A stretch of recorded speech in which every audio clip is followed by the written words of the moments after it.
Pessoal, boa tarde. Acho que agora já está todo mundo acordado, a maioria das pessoas ainda está terminando aqui de organizar. Felizmente, a gente tem uma participação alta, maior do que a gente esperava, e isso é uma alegria, né? A gente vai dar início, então, à nossa atividade, que é referente ao Dia da Mulher. Como nós estávamos, né, no retorno presencial no dia 7, numa semana tumultuada, recebendo os estudantes, a gente entendeu que seria mais prudente adiar, mas de forma alguma cancelar, né? Os debates que a gente tem referente ao Dia da Mulher, muito mais do que uma comemoração, são datas de luta, datas de reivindicações que são absolutamente importantes de serem discutidas e de serem trabalhadas no ambiente escolar, né?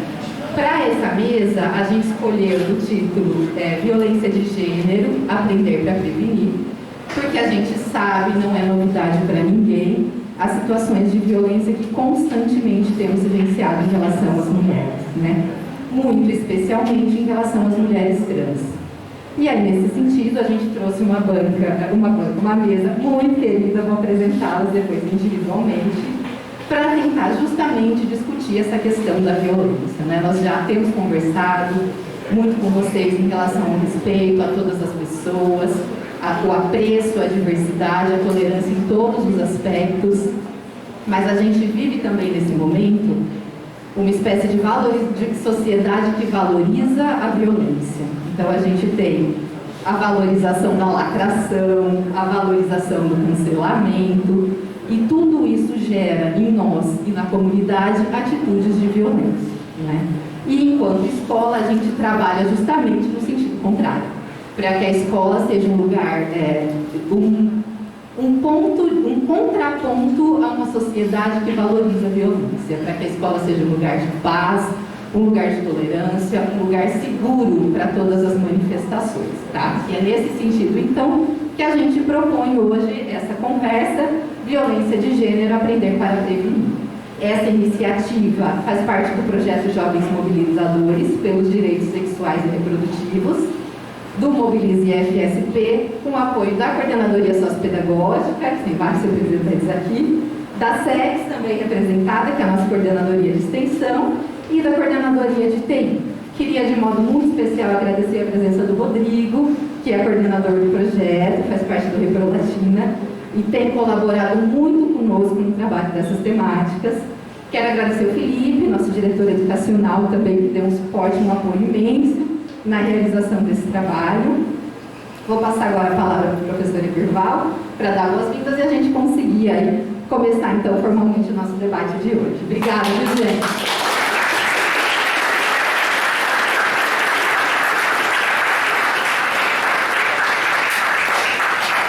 Pessoal, boa tarde. Eu queria parabenizar toda a equipe organizadora desse evento, tá? Queria agradecer muito nossos parceiros já de muitos anos da Reprolatina. Obrigado pela parceria muito valiosa que vocês sempre têm conosco, tem agregado e acrescido muito para a gente aqui no processo educativo. Queria agradecer demais cada uma das convidadas que aceitaram estar aqui com a gente hoje, tá? Na equipe do Sociopedagógico hoje, liderado pela Renata, essa equipe, né? E hoje a gente está, depois de um período muito longo, né, sem uso desse auditório, pela primeira vez depois da pandemia, está utilizando. Primeiro evento, eu fico muito feliz que seja um evento que fala contra a violência, um evento que promove uma sociedade pautada na paz social, uma sociedade pautada na tolerância e na diversidade. Então, eu parabenizo pelo evento mais uma vez e agradeço. Parabéns!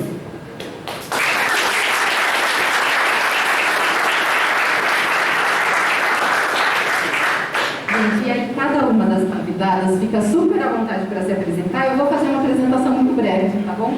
A Andréia, que está aqui do meu lado direito, é assistente social aqui do campus. No momento, ela está afastada porque está fazendo doutorado. Então, ela é doutoranda na Faculdade de Educação, tem mestrado também pela Faculdade de Educação da Unicamp e tem aí uma trajetória bastante interessante de trabalho referente à assistência social e educação. Aqui do meu lado esquerdo, a gente tem a Luíse. A Luíse, gente, levanta a mão aí para o pessoal ver quem é você. A Luíse é ex-aluna do Instituto Federal, ela é ex-aluna do campus Capivari e ela desenvolveu uma pesquisa de iniciação científica cujo título é Quem Ama Não Mata, Violência de Gênero e Feminicídio no Contexto da Cultura Machista. O trabalho da Luiz foi publicado nesse ano numa revista científica, a revista Ciência e Evidência. Atualmente ela é estudante de Direito da PUC de Campinas. É um prazer recebê-la, porque é uma ex-aluna que vem realizando um trabalho que muito nos orgulha referente ao combate à violência. Está presente também o professor de Capivari, André Valente. Agradeço a presença que foi orientador da Luísa nesse trabalho. Quero apresentar também a Núbia, que está aqui do meu ladinho. A Núbia é militante trans e é representante da Casa Sem Preconceito de Campinas. A Maitê também está aqui com a gente, também faz parte da militância trans e vem trazer aí para a gente um histórico de vida que nos faz pensar nesse contexto da aceitação, da representatividade. E a Ravena faz um tchauzinho para a gente. A Ravena também tem uma história de militância que vem compartilhar aqui com a gente. Depois, gente, cada uma fique à vontade para se apresentar como quiser, tá bom? A gente vai começar pela Andréia e dar sequência, então. Muito obrigada mais uma vez a todos, gente.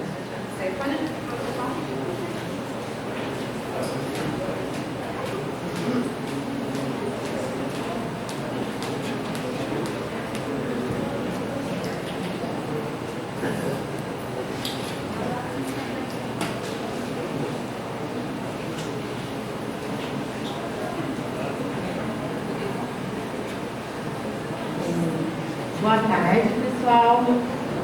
Eu trouxe uma abordagem, de violência de gênero para provocar uma reflexão com relação ao processo histórico da história da mulher, ao longo do tempo, porque aqui nós acompanhamos diariamente, notícias sobre violência, de diferentes tipos de violência de gênero. E eu trouxe uma parte mais de uma questão histórica, para entender desde quando e de que forma o pensamento masculino foi determinando os espaços e os papéis das mulheres na sociedade. Porque me perdoem os meninos, eu vou falar muito das mulheres, do contexto histórico, mas o quão é importante, que os meninos, que os jovens, que os homens conheçam um pouco dessa história, para poder também se ver e em determinados papéis realizar coisas seja pró-feminismo, a favor da igualdade, enfim. Então, eu vou formulando meu pensamento assim, vou pensando nas palavras, que vão constituindo o nosso tema. Então, se eu perguntar para alguém, o que é violência para você, o que vem na nossa cabeça? Às vezes vem uma questão de força física, uma briga ou um xingamento, questões de bullying, várias coisas, passam pela nossa cabeça. E então, ela pode ser, uma questão da força física ou uma intimidação moral, um ato violento, enfim. Mas para pensar a violência de gênero, vamos ver, o gênero ele pode ser considerado um conjunto de grupos ou pessoas que são ligados por semelhanças, particularidades, é como a pessoa se enxerga, que grupo, pode ser como homem, mulher, transgênero, e que é muito diferente da gente se enxergar pelo nosso sexo biológico, enquanto homem, mulher, e orientação sexual, as suas preferências. O gênero ele é mais constituído culturalmente.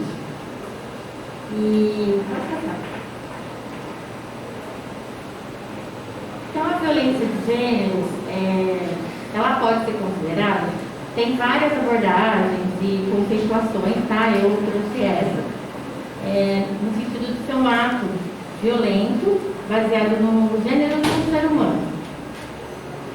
Acontece pela discriminação sobre uma pessoa ou grupos, né? E ela pode ser física, sexual, psicológica ou simbólica. Eu acho que a minha apresentação faz no sentido da gente falar muito da agressão simbólica, de uma violência simbólica, que é aquela que a gente não percebe, que a nossa mente vai sendo formada para pensar de uma determinada forma.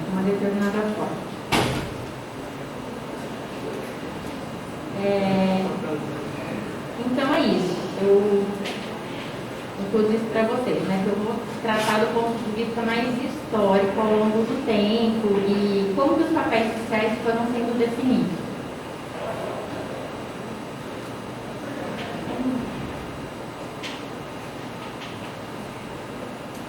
Então eu trouxe algumas imagens que eu acho que é legal a gente mostrar e falar por imagens, né? Lá no ano de 1790, a partir da França, né, a figura feminina ela sempre era representada, e em alguns lugares ainda mas pela figura feminina. A figura feminina ela representava a liberdade, valores de igualdade, de justiça. E com a queda da monarquia, né, porque na monarquia a gente tinha a imagem do rei. Com a queda do rei, as mulheres começaram a ser representadas, usadas, né, figura feminina, para representar, então o quê? Representar a república. E o novo, né, sistema, e em Roma já era utilizada para representar a liberdade. Então aí, eu trouxe uma imagem. É uma imagem que saiu, essa imagem, ela saiu como parte da proclamação da República no Brasil. Mas tem uma imagem muito parecida na França também. O Brasil, na verdade, ele sempre foi importando seus conceitos, as ideias estrangeiras, né? Europeias, americanas, enfim. Então o Brasil também tinha entrado com o uso da figura feminina para representar as questões da república, de justiça, de igualdade. Então aqui é mais duas telas, né, duas figuras que vão mostrando, né, a mulher sempre com uma posição destacada. Aquela figura maior, que tem vários soldados embaixo, é a mulher chamando e comandando um exército. As moedas, a figura feminina, ela começou também a ser estampada nas moedas, no dinheiro, nos selos, né? Como uma figura importante. Aqui, depois desse período, né, em que a mulher a figura feminina, né, foi muito utilizada, tinha existem muitas fotografias e figuras, né, do Brasil, da França, de Roma, em que a figura feminina é representada nesses períodos. Não dava para trazer muitas, porque a gente tem um tempo para falar aqui. Mas é para vocês irem vendo que a mulher já teve um papel de destaque, né, a figura feminina.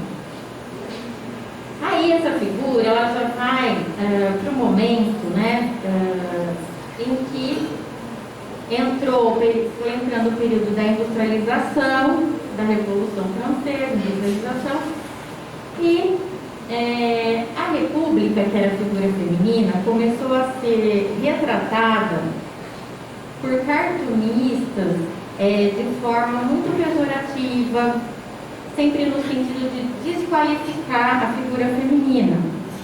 Então aí a gente vê assim, a separação da igreja e do Estado. Então, quem era a igreja? Dá para ver, né? Quem era o freio ali, né? Quem era a república? Olha a mulher de vermelho, como que ela está sendo representada. Ela seria a figura da república. Então, ela já está aparecendo um outro perfil do feminino, né? E assim, sucessivamente, quando se fosse escrever sobre uma crise da república, quando a república fosse ser retratada, sempre vinham figuras. Essa é bem interessante. E também eles falam das figuras, né? Mademoiselle República, que hoje completa mais uma primavera. E aí colocam ela descabelada, num traje diferente, sem nenhum embelezamento, e enfim. É assim que começa a República a ser retratada. Até o momento, né, que vai sendo tão o uso da figura feminina, vai sendo tão desqualificado, que começa a existir então a questão da masculinização das figuras da República, do pensamento e dos comportamentos também. Então, aqui é só um exemplo, tá, de um registro civil de casamento que eu trouxe para vocês entenderem que eu falo assim, a violência contra a mulher, ela foi escrita numa Constituição e ela era firmada na relação do casamento, que era um contrato, na verdade, né? Não se casava antigamente por amor ou por sentimentos, né? Não existia essa afeição. Os casamentos eram realmente negócios. Mas é que a mulher ela não tinha nenhum direito nessa legislação. Então, a mulher só se dedicava aos afazeres domésticos, né? A lei não lhe conferia os mesmos direitos do homem. O marido era considerado o chefe, o administrador e o representante da sociedade conjugal.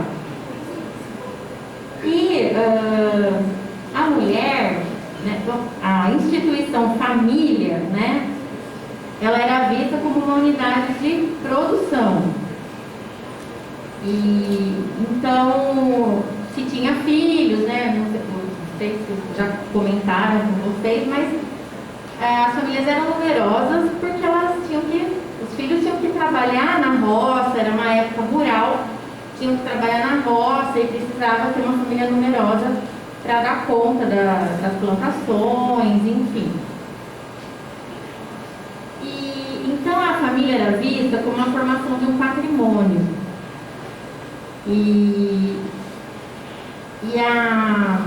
Por isso, né, que existia, como os laços eram patrimoniais, era impossível a dissolução do vínculo, né, entre marido e mulher. A mulher não podia se separar, né,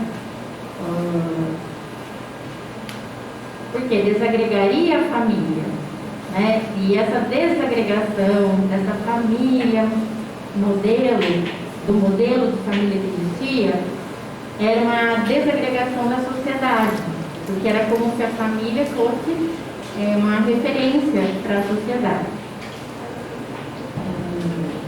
Então, só um destaque, que era um modelo estatal de família que a gente fala, dentro da Revolução Industrial, porque havia uma política dentro do governo para criar os moldes de família que eles queriam para constituir uma pátria, uma nação. O país deveria seguir tal modelo. Aí aqui, diferente das figuras do feminino como algo em destaque, como eu mostrei no começo, já começam, né, as produções a mostrarem a mulher costurando, cuidando das crianças, porque começou a se implementar, a disseminar um novo modelo de família na sociedade, que era a mulher ser do lar, ser boa mãe e cuidar das crianças. E a ideia era tirar as mulheres das fábricas e fazer a mulher retornar ao lar.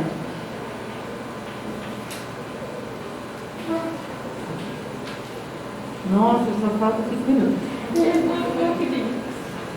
Pode passar. Então aí já é uma outra figura da proclamação da República, né? Que começou a ser substituída aquela República, né? Da figura feminina para a figura masculina. E aí tem uma pesquisa da Margaret Rago que ela vai falar sobre essa colonização da mulher, né? Sobre esse novo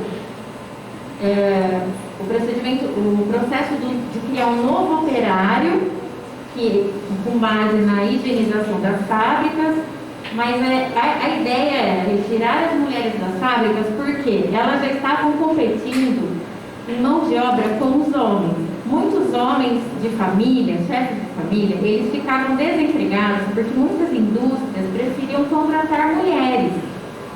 E aí na própria sociedade, entre os ricos e os homens ricos e os homens pobres, eles se uniram no mesmo pensamento que tinha que destinar um outro lugar para a mulher, né? Porque elas estavam tomando o emprego do homem. E isso não podia acontecer. Então, a ideia de um novo modelo de feminilidade, então é a esposa, dona de casa, mãe de família.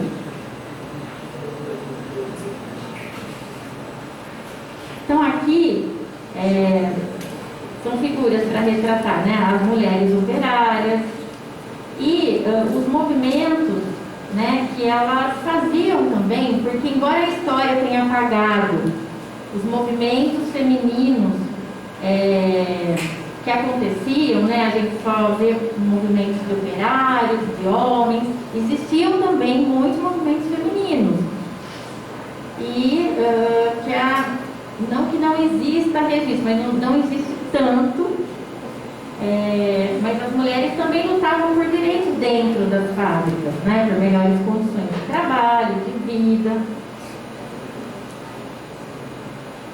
Aí aqui, então, foi a campanha para mudar o papel da mulher, né? Então era a mãe cuidando das crianças. Porque também foi um período da Revolução Industrial, enfim, que muitas crianças pobres ficavam nas ruas, muitas eram abandonadas, porque as mães precisavam trabalhar, mas elas precisavam de políticas públicas que não havia naquele momento. E a família, o modelo da família que a gente chamava de burguesa, né, no período, era a família, o modelo ideal da mulher cuidando das crianças. E acho que é importante mesmo a gente entender, compreender que essa construção do silenciamento, esse processo de silenciamento da mulher e esse processo de violência contra a mulher são processos históricos e processos que constituem a nossa sociedade há muito tempo, né? Não é novidade uma mulher ser silenciada, não é novidade uma mulher sofrer violência, isso se constrói há muito tempo, né? E daí o objetivo da gente pensar estratégias e possibilidades de tentar romper com esse ciclo de silenciamento e de violência. Andréia, obrigada, viu? Vou passar para a Luísa.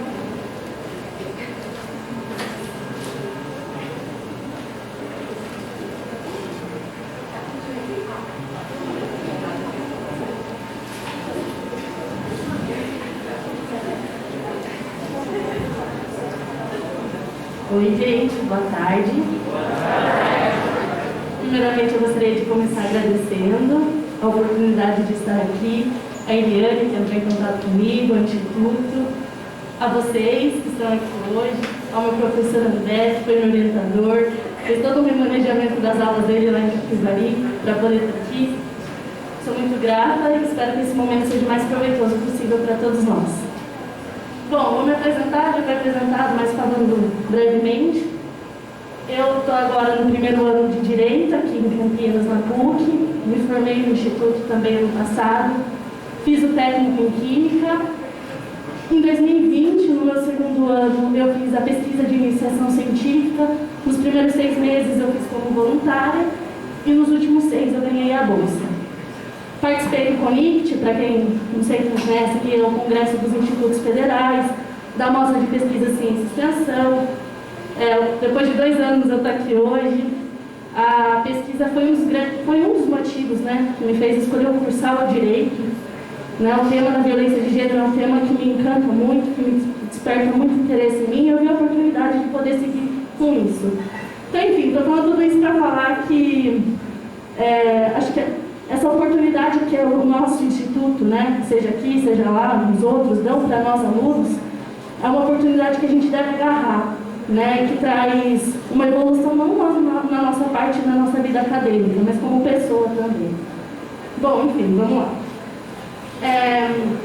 Queria começar falando um pouco do que foi a minha pesquisa, né? Ela se chama Quem Ama Não Mata, Violência de Gênero e Feminicídio no Contexto da Cultura Machista. Foi uma pesquisa, em parte, de revisão bibliográfica, então eu li os artigos falando do feminicídio, toda a evolução do termo, uma parte de coleta de dados, então eu coletei dados e eu vou mostrar para vocês de violência doméstica e feminicídio no Brasil, no estado de São Paulo, e coletei do meu município de Capivari, né, juntamente com a DDM. E por fim eu tratei, né, sobre a raiz do problema. Quando a gente olha a raiz do problema da violência de gênero, a gente se depara com uma cultura machista, que é o que eu vim aqui também falar para vocês. Então vamos lá. Quando a gente fala em feminicídio, o feminicídio é um crime de ódio contra a mulher pelo simples fato de ser mulher. Na maioria das vezes, e vocês vão ver daqui a pouco nos dados, ele é praticado por pessoas com as quais a vítima tinha uma relação afetiva. Então, a maioria dos casos são praticados por companheiros ou ex-companheiros. E há 3 pontos muito importantes que a gente deve levar em consideração quando se trata do feminicídio. A ideia de que o feminicídio não é um ato isolado na vida da mulher, mas um ponto final extremo do que muitos autores vão dizer que é um contínuo de horror, ou seja, uma cadeia de violência que começa desde os xingamentos até as agressões físicas e que tem como ponto final, no extremo, o assassinato da mulher. Isso é muito importante porque vai diferenciar feminicídio de homicídio. Uma outra questão é o feminicídio como um problema de Estado. E tratar o feminicídio como um problema de Estado é fundamental para cobrar dele medidas de enfrentamento, combate. E uma outra questão é também definir o feminicídio com base na noção de gênero. E por mais que a justiça diga, né, quando há na definição da questão do sexo feminino, se a gente leva a noção do gênero, nós estamos reconhecendo toda a multiplicidade de gêneros existentes e a maneira como a mulher se vê e se identifica. Aqui eu trouxe para vocês a lei do feminicídio, uma lei nova, né, de 2015. Até então não era tratado como feminicídio, apenas como homicídio, a lei 13.104, que vai qualificar o feminicídio como um crime cometido contra a mulher quando envolve a violência doméstica e o menosprezo ou discriminação na sua condição, além de incluir um rol de crimes hediondos. Para quem não sabe, o crime hediondo é aquele de alta gravidade e que, portanto, não admite anistia, liberdade provisória e fiança. Só que há um problema. Embora a lei seja muito recente, né, seja importante, a lei, ela visa punir um crime que já foi cometido, quando na verdade o que deve ser feito é evitar que ele ocorra. É romper com todo aquele contínuo de violência que a gente falou. Então essa é uma questão, né, que eu levantei, é uma problemática que a gente tem que ter em mente. Ok, existe uma lei importante, que até então não era tratada como feminicídio e vai ser tratada, mas que vai ser aplicada só quando o crime foi cometido. Então acho que essa é uma ideia que a gente deve ter em mente. E antes de eu mostrar os dados para vocês, eu queria falar um pouco de uma questão que é praticamente unânime entre todos os autores que eu li. O problema no levantamento dos dados. O Brasil ele carece de um banco que reúna os dados. Então a gente vai ter diferentes fontes, seja saúde, seja segurança pública, e cada qual com a sua metodologia. Isso vai ter como consequência uma discrepância entre eles. Só que além dessa falta, né, de dados precisos e unificados, há um problema que começa muito antes, que é o problema das subnotificações, quando a vítima deixa de denunciar a violência que sofre. Por inúmeros fatores, vocês vão ver daqui a pouco. Às vezes, na maioria das vezes, quem comete a violência contra a mulher são pessoas muito próximas. Às vezes, pessoas com as quais a vítima tem filho. Então, tem toda a questão de como eu vou proteger meu filho, dependência financeira, medo de vingança do seu agressor, falta de confiança na polícia, ou até mesmo a questão do medo de ser julgada perante a sociedade. Aqui eu trouxe um panorama geral para mostrar a evolução entre as décadas de 1980 a 2013. Como até então não existia lei, era tratado como homicídio. Mas para vocês terem uma ideia, nesse período, 106.093 mulheres brasileiras foram assassinadas. Em 1980 foram 1.353 casos. Esse número em 2013 vai ser 4.762, um aumento de 252%. Agora, no Brasil, como essa minha pesquisa foi feita em 2020, os dados de 2019 ainda estavam sendo computados. Então, eu trabalhei com os dados mais recentes, que eram 2017 e 2018, só que também não é tão distante agora da gente, a gente está falando de 4, 5 anos atrás. Em 2017, o Brasil registrou 252.895 casos de violência doméstica e 1.075 casos de feminicídio. Em 2018, isso vai aumentar. Foram 263.067 casos de violência doméstica, é o equivalente a um registro a cada 2 minutos, e 1.206 casos de feminicídio.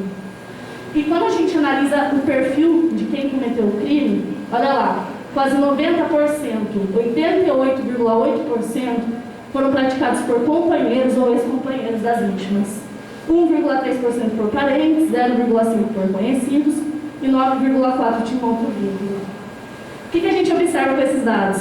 Que diferentemente de um crime contra o patrimônio, furto, roubo, ou quando a vítima é um homem, que na maioria das vezes quem pratica é um desconhecido, quando a gente fala em violência contra a mulher, nós estamos falando de pessoas muito próximas a elas, pessoas com as quais a vítima tinha uma relação íntima, uma relação afetiva. Isso é muito característico da violência de gênero. E quando a gente olha o local do crime, a gente está falando de 65,6% que ocorreram dentro da residência da vítima, 22,2% em via pública e 12,2% em local desconhecido.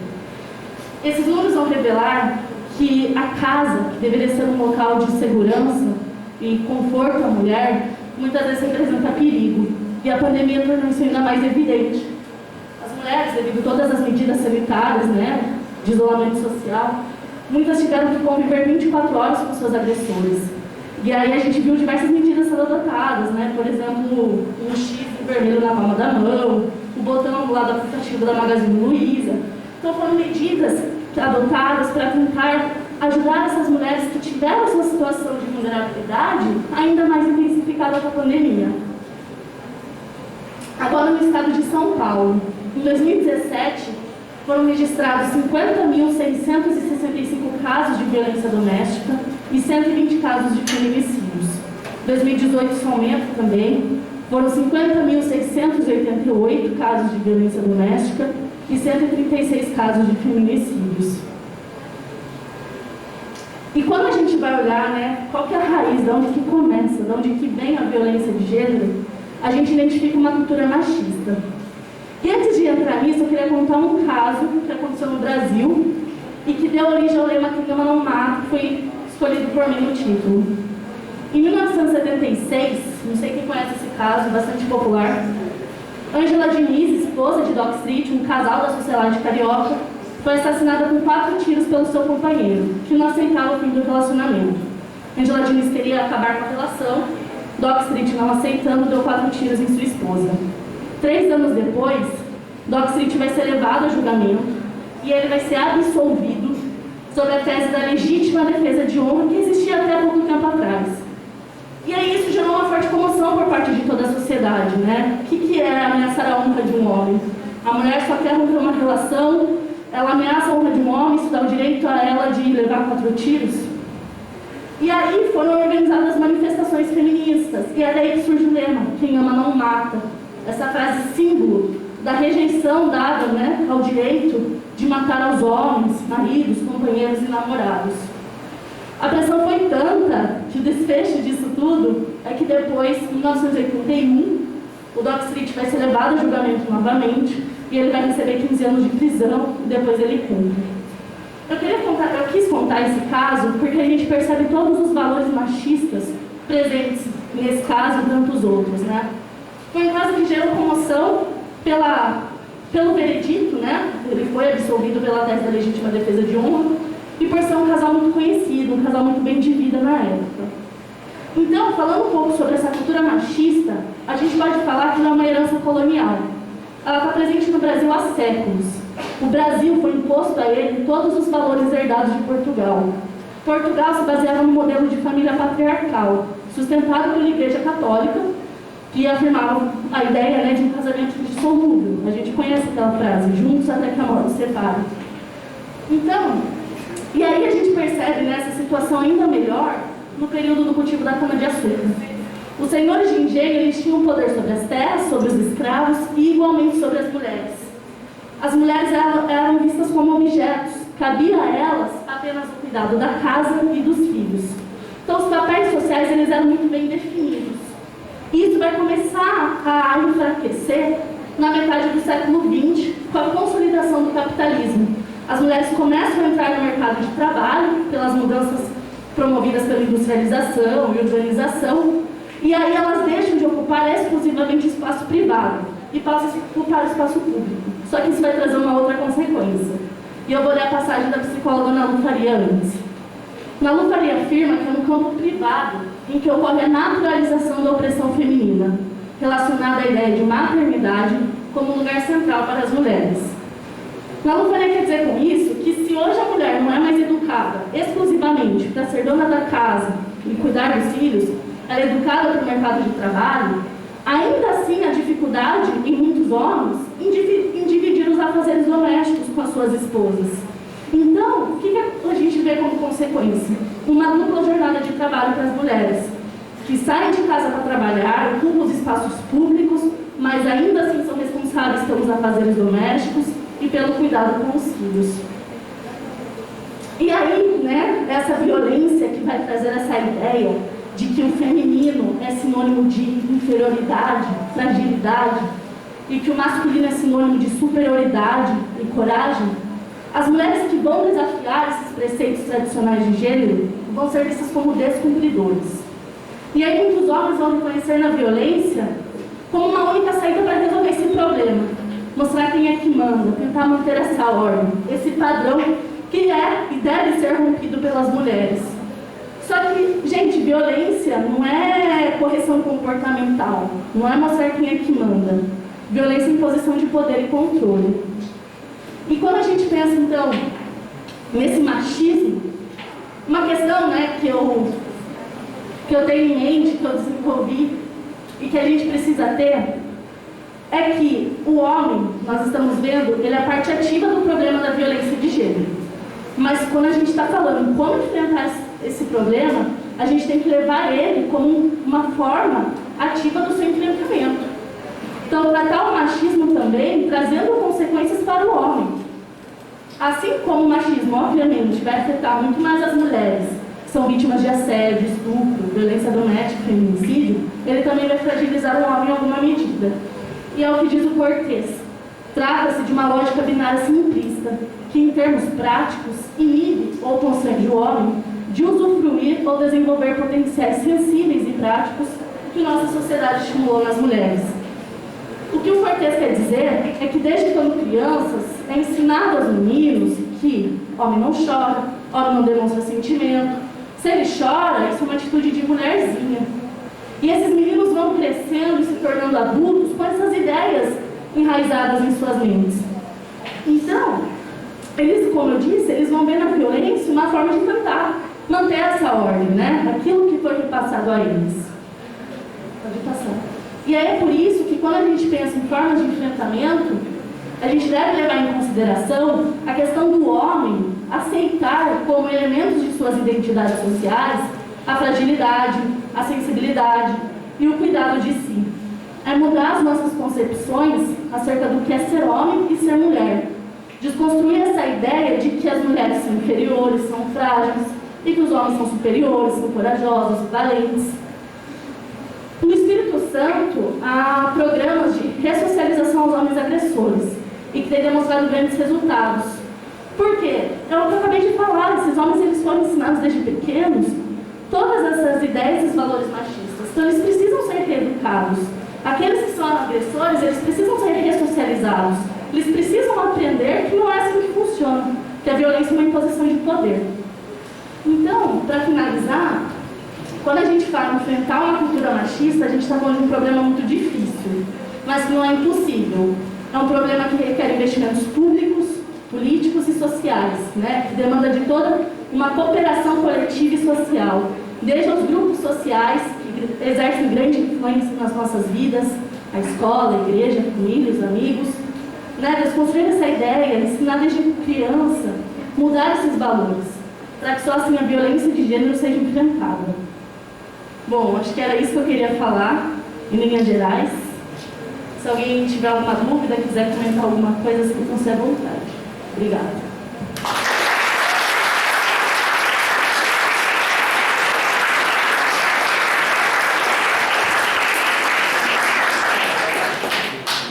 Luiz, obrigada, viu? Só por conta da organização, a gente vai deixar as dúvidas para o final, tá bom? Gente, uma mulher morta a cada 2 minutos. Uma mulher morta a cada 2 minutos por ser mulher. Né? A gente está aqui há quase 40 minutos, então estatisticamente até aqui 20 mulheres morreram no Brasil por serem mulheres. Né? Isso é um número absolutamente inadmissível. Eu vou passar agora para a gente continuar então para a Ravena. Obrigada, viu? Boa tarde, gente. Gente, eu achei pouco. Eu realmente espero que vocês estejam aqui para perguntar, para saber e para falar o que vocês pensam, porque eu achei pouco o conteúdo, porque eu acho que a mulher não sofre só isso. Já começa aí. E eu não sou mulher cis, mas quero falar sobre isso porque eu acho que faltou. Sobre ser mãe. Vocês, meninas, tem muitas menininhas novinhas que estão entrando na vida sexuais. Vocês que engravidarem e não derem certo com o menino, não sejam todas. Vocês botem para pagar pensão, não vai essa mudinha de fazer acordozinho de boca, de pagar R$200, porque você vai ter todo o resto para pagar sozinha. Então, acho que faltou falar sobre isso. Também faltou falar sobre o menino que você conhece, bateu na sua coleguinha, você não vai ficar com ele, porque ele vai bater em você. Você tem que fazer ele entender que ele é um babaca e que não ficar com ele vai fazer outra menina também não ficar e outra não ficar, para ele entender que se ele continuar batendo nas meninas, ele não vai ficar com ninguém, porque isso é uma conduta que ele tem que aprender a respeitar a mulher. Eu acho que ele isso é um pouco do que ainda falta, que é muita coisa, né? Agora vamos entrar no conteúdo trans, que é o que eu acho que eu deveria estar falando, né? Primeiro, eu sou uma mulher trans branca, então eu tenho alguns privilégios que, diferente da minha amiga Núbia que eu trouxe, eu chamei ela para vir com a gente, que eu não vivencio, que é o lance de eu nunca sofri uma agressão direta. Por quê? Porque Campinas, o preconceito é muito pouco em relação a ter coragem de você falar diretamente para uma mulher trans, para agredir. Eu não vivenciei isso, então não posso chegar aqui falando para vocês me vitimizar, falando que eu apanhei, que eu conheço meninas que apanharam na rua por serem trans, porque infelizmente eu não conheço. Mas existem outras questões. Quando a básica, quando vocês nos comparam com meninos gays, vocês estão nos agredindo, de certa maneira. Porque meninos gays são homens, eles não são mulheres. Nós somos mulheres, legalmente mulheres como qualquer outra, e querendo ser respeitadas dessa maneira. Outra agressão é vocês acharem que, eu sou um menino. Isso também cabe a vocês quando fazem isso com os menininhos gays, que é achar que só porque a pessoa é gay ou é trans quer ficar com você. Não, você não é tudo isso, então você precisa entender que não precisa ser. As pessoas gostam de...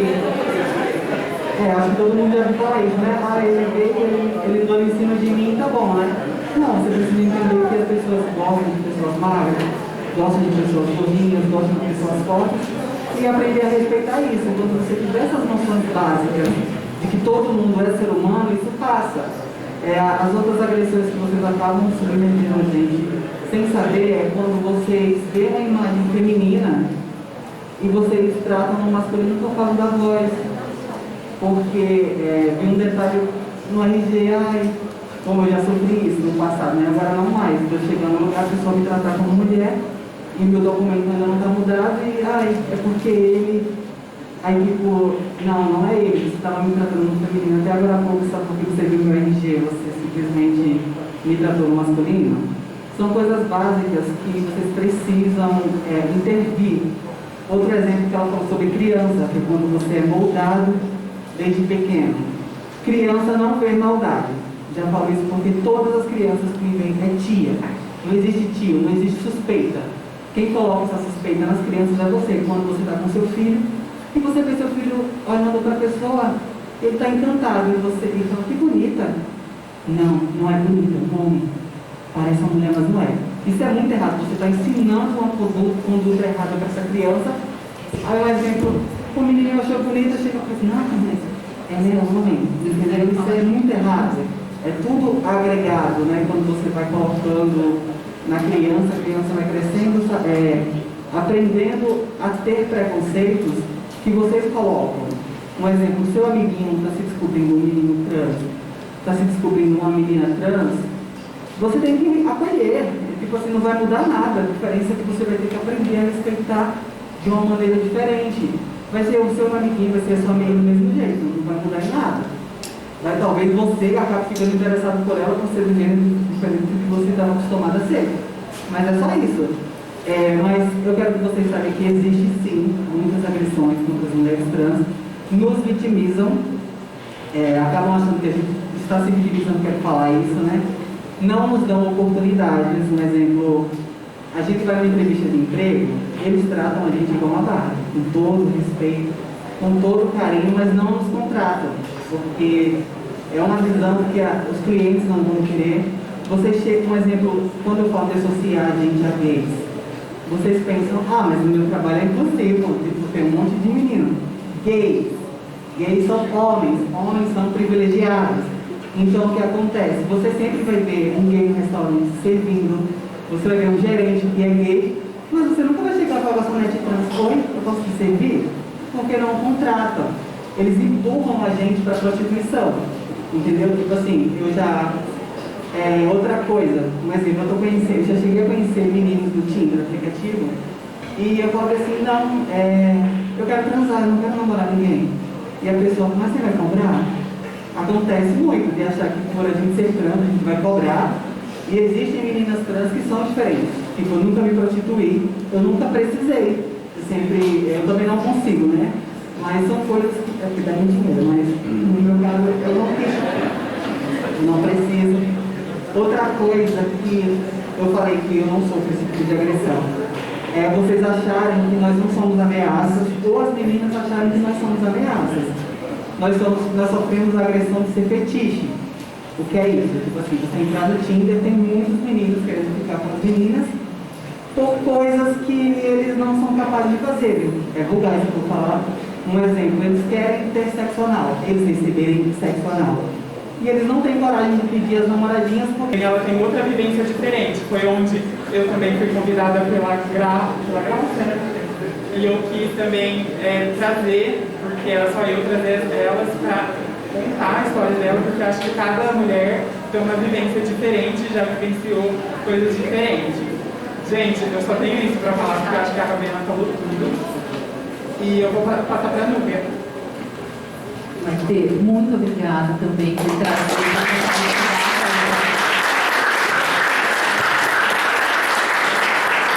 exemplo que vocês trazem. Vou passar então para a Rúbia, e aí em seguida não está no script, mas como a Ravena citou a questão da gravidez na adolescência, eu vou pedir para o Rodrigo, que está aqui, se puder depois, muito brevemente, apresentar o projeto para a gente, para convidar os jovens a conhecerem um pouquinho do trabalho do Livro Latina também, tá bom?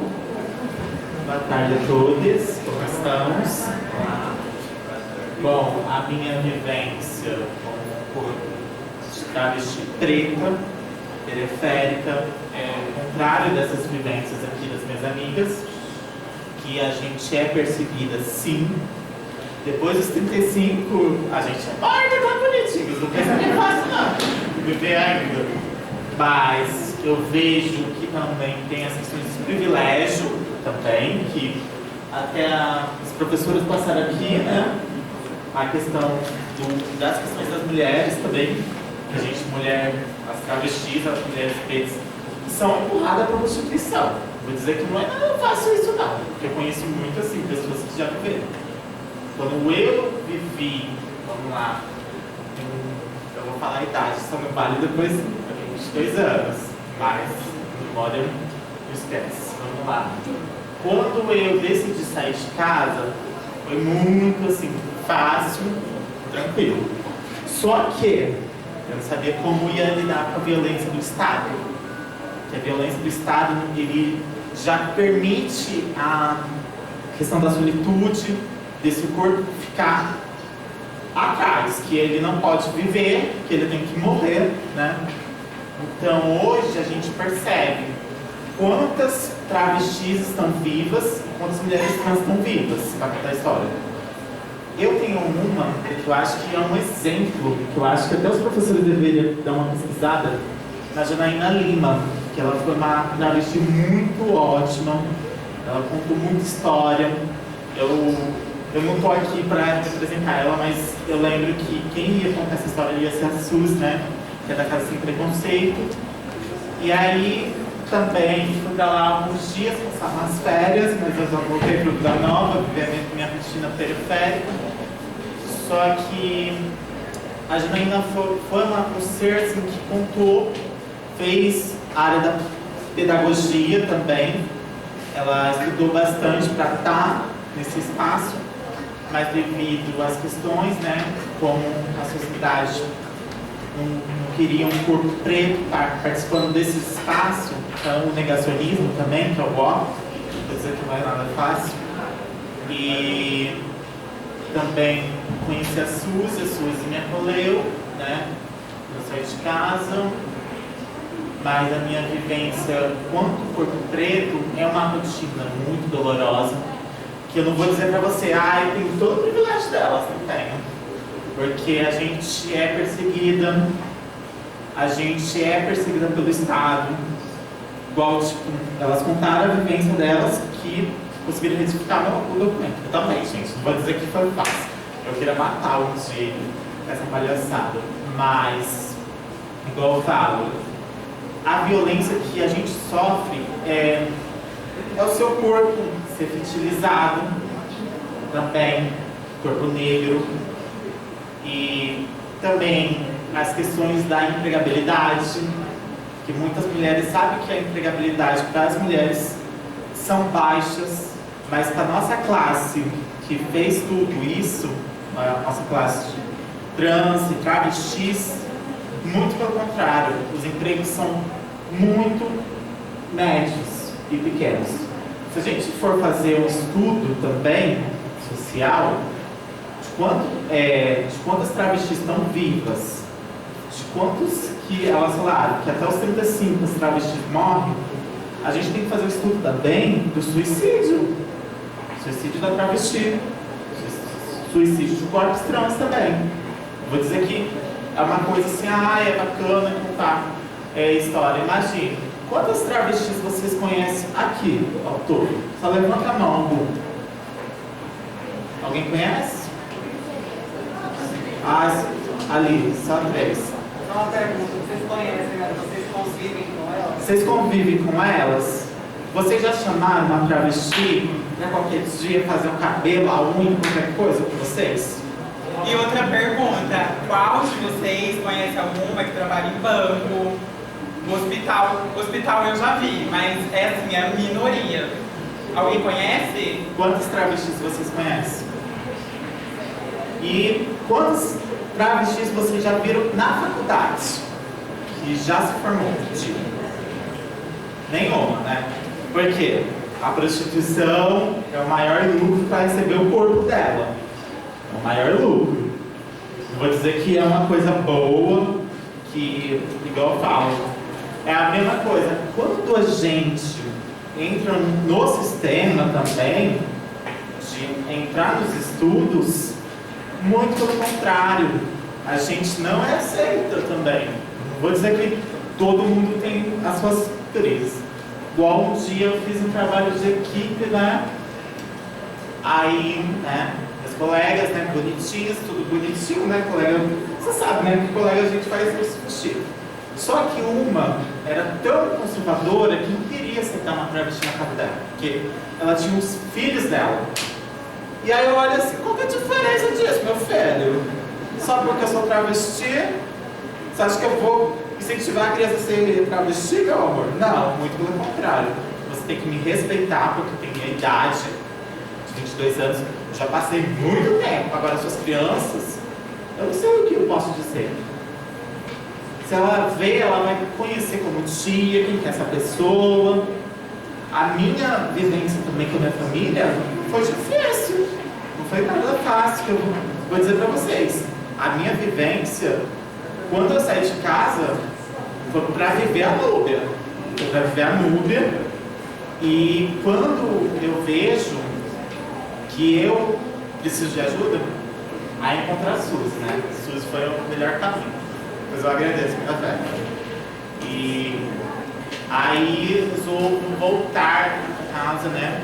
Viver, né? Família. Só que minha família compreende, né? Que eu tenho um corpo que é de travesti. Hoje, por exemplo, hoje a gente vê as nossas lutas o tempo todo quando a gente é negada. É negada. Se você for ver muitas pessoas, mulheres trans, travestis, elas vão contar a história de vida delas. Não foi nada um barco assim maravilhoso, tem tudo essas podres. Só que ouça a vivência dela. Não, como eu posso te ajudar? Você tem que ouvir. Porque é aí que ela vai contar a história para vocês. Da vivência, do sofrimento, do abandono. As travestis e as mulheres trans, se a gente for ver, nenhuma está numa escola. Porque a gente percebe que a escola em si é um lugar para todo mundo. Só que a escola, pela chacota, pela questão do banheiro. Quem já viu eu vou fazer uma pergunta assim. Quem já defendeu uma travesti dentro do banheiro, só para ela usar o banheiro? Uma vez, assim, para vocês mesmos. Uma pergunta assim. Dos homens também. Como que vocês lidam quando vê uma travesti dentro do banheiro? Qual que é o processo? É de acolher ou é de expulsar do banheiro? Porque já aconteceu várias vezes comigo. Vou dizer que eu até saí no correio popular, né, gente, com esse corpinho na louca. E é igual eu falo. Se um dia vocês for ver a travesti, ela não é um ser de 7 cabeças. As mulheres trans também não são 7 bichos de 7 cabeças. Elas são seres humanos que só querem usar um banheiro. Só que a questão é como que vocês vão lidar com a questão dela. Porque ela só quer usar um banheiro. Ela não quer fazer mais nada. Aí eu pergunto para os homens, as mulheres. Só falar uma coisa. Como vocês veem a travesti? Sobre o lance do banheiro, que foi igual o que eu falei quando vocês fazem com a ninguém. Não é porque ela está usando o banheiro que ela vai querer ficar com você, não. Ela só quer usar o banheiro, tá, gente? Ou a questão do assédio. A questão do assédio também travesti passa, porque pessoal, eu tenho 22 anos. Com 19 anos, quando eu entrei no banheiro, minha filha, foi uma lacração, mas eu falei assim, não, melhor eu ir pro banheiro feminino, né, porque é mais educativo.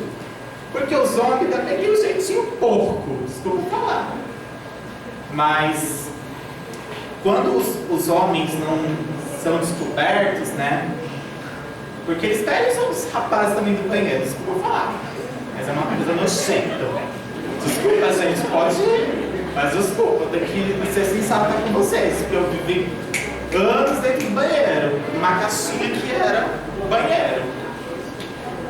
E aí, quando a gente resolve ver a transfobia que o Estado faz, é pela sua cor também. E pelos seus privilégios. O meu privilégio não foi assim, qual é o seu privilégio? Ué, nenhum. Eu vou sofrer a mesma coisa que um cidadão comum sofre.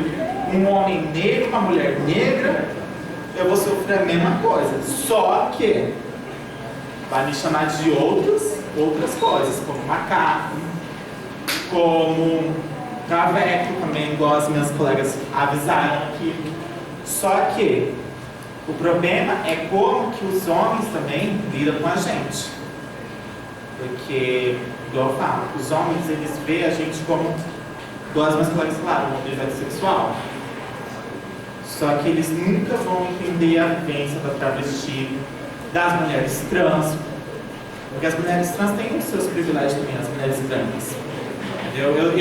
Eu vivi assim, quando eu fui trabalhar um dia, de cuidadora, eu falo assim que não foi fácil, porque eu vi que meu patrão era muito abusivo. Só que um menino que estava lá, o técnico de enfermagem, cuidava de chamar de ele. Só que, você sabe quando você tem que engolir aquilo lá?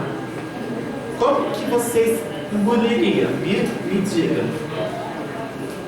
Assim, vocês, mulheres e homens, se vocês estivessem no meu lugar, como que vocês engoliriam?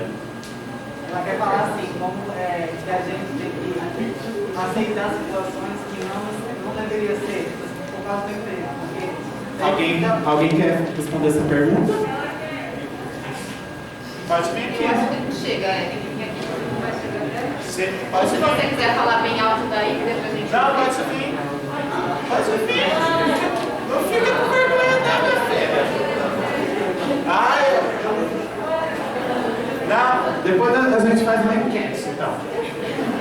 Então, pra gente, o trabalho do corpo preto já é difícil, porque tem os seus privilégios.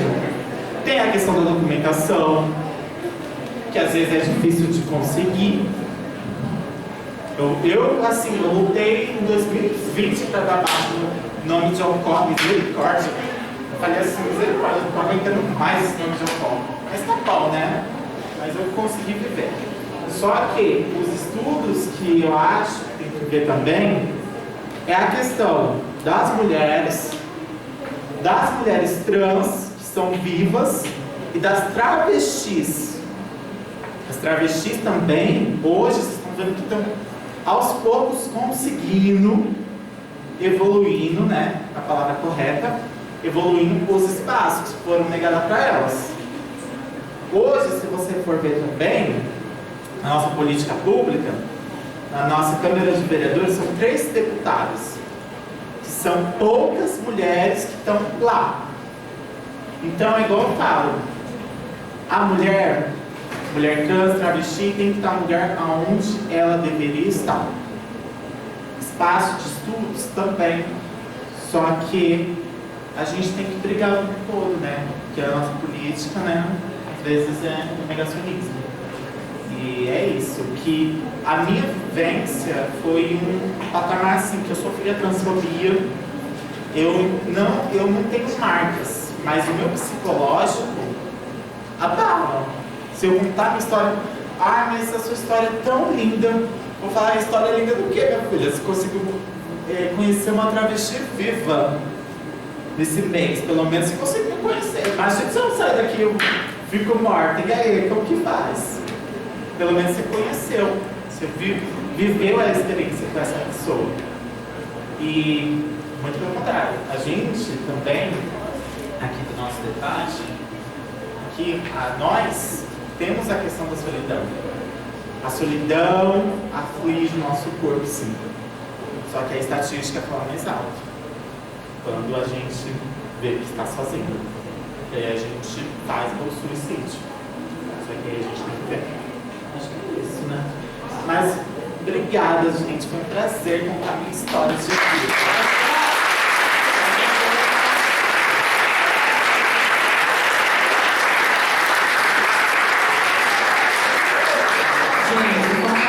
Para vocês entenderem, mulher trans e travesti é a mesma coisa. Travesti virou um nome de luta, mas hoje em dia. Mas antigamente, a travesti era associada à mulher que vivia na prostituição, a mulher trans. Mas hoje virou um nome de luta e é tudo.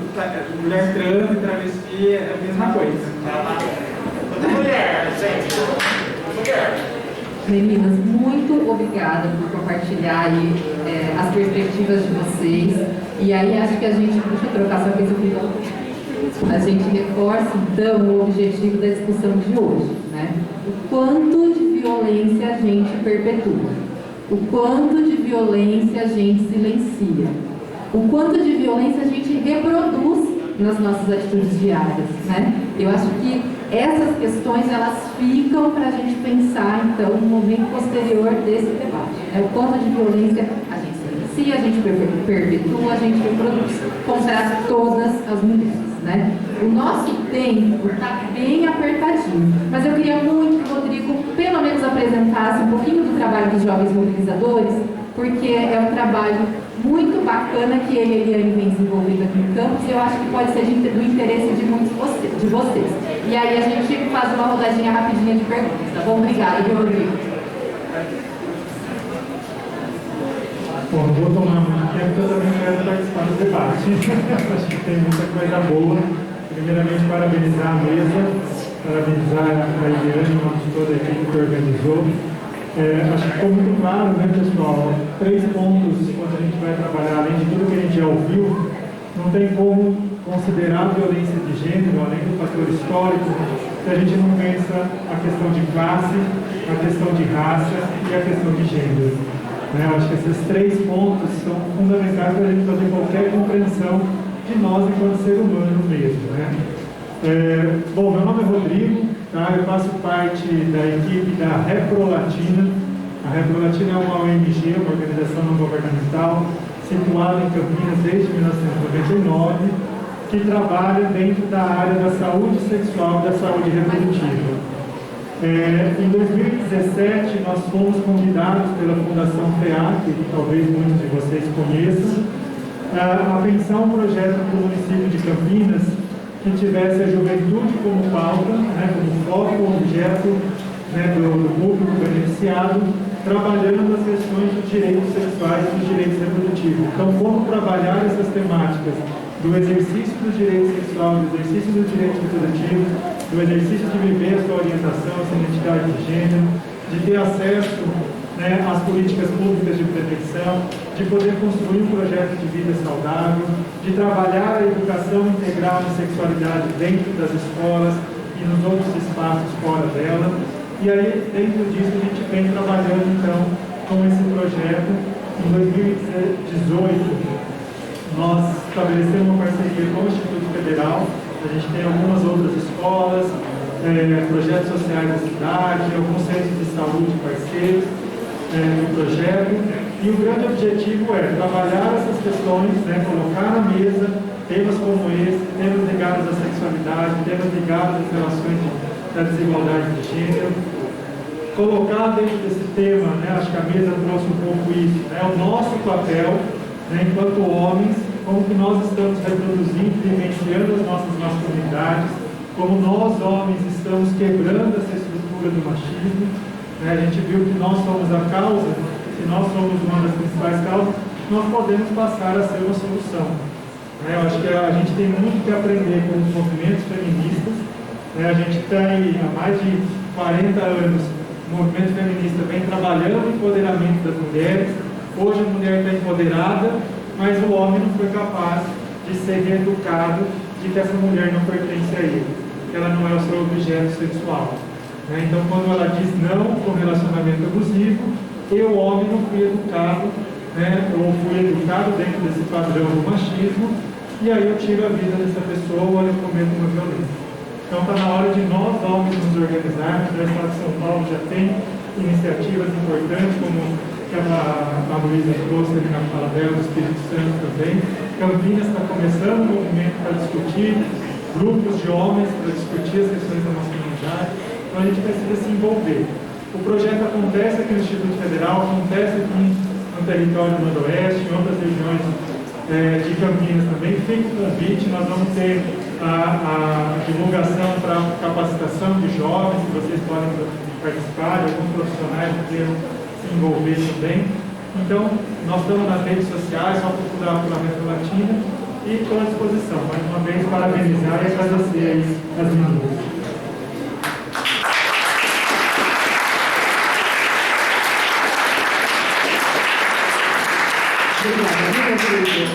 Eu vou passar só um minutinho para me apresentar um pouquinho do trabalho dela.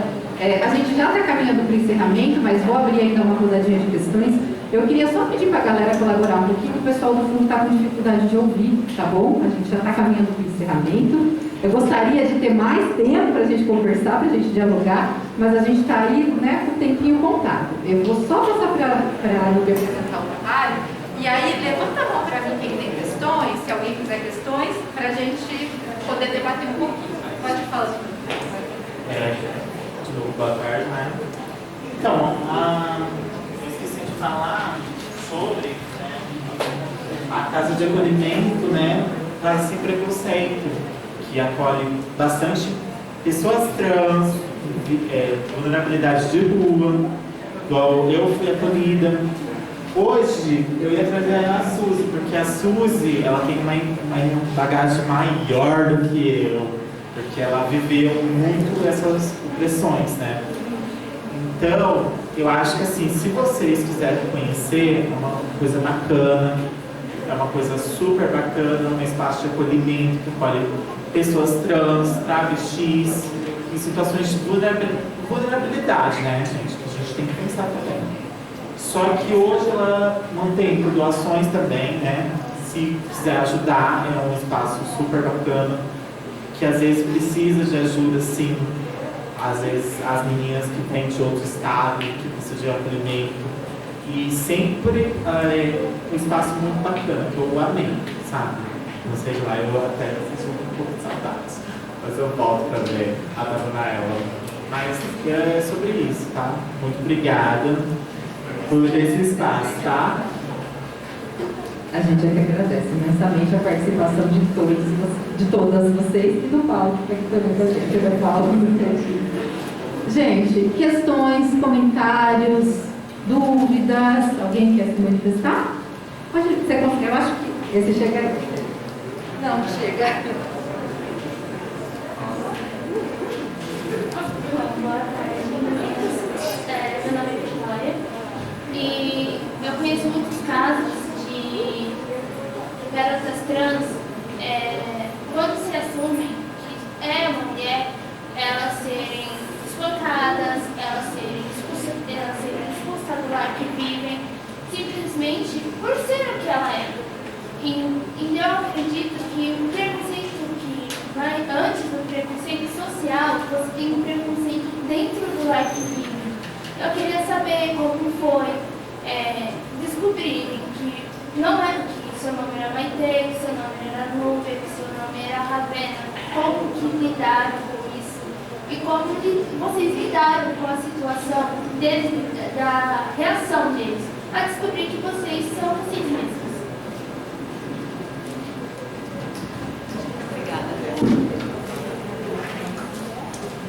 Então, respondendo a sua pergunta,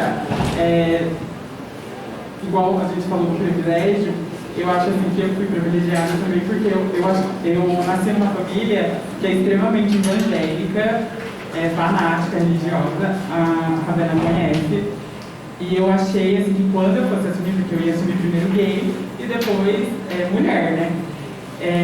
Eu achei que eu ia ser expulsa de casa, que, né, A gente leva essas dores.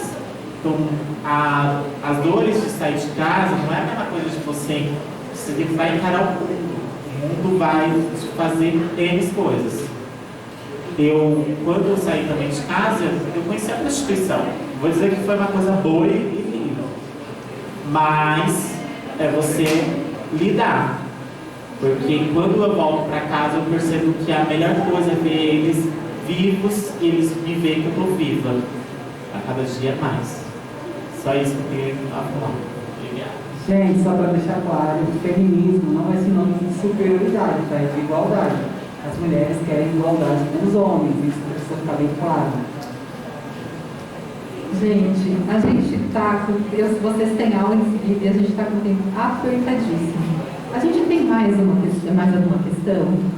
Alguém gostaria de fazer mais uma questão?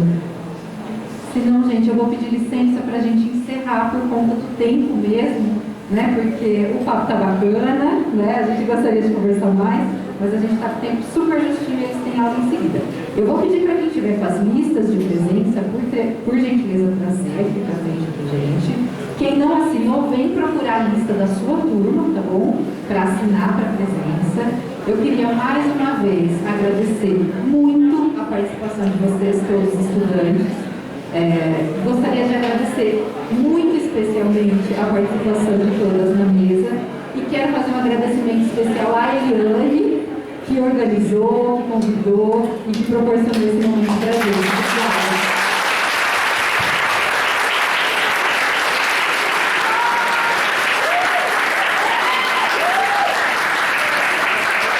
Obrigada. A gente encerra aqui, então. Muito obrigada.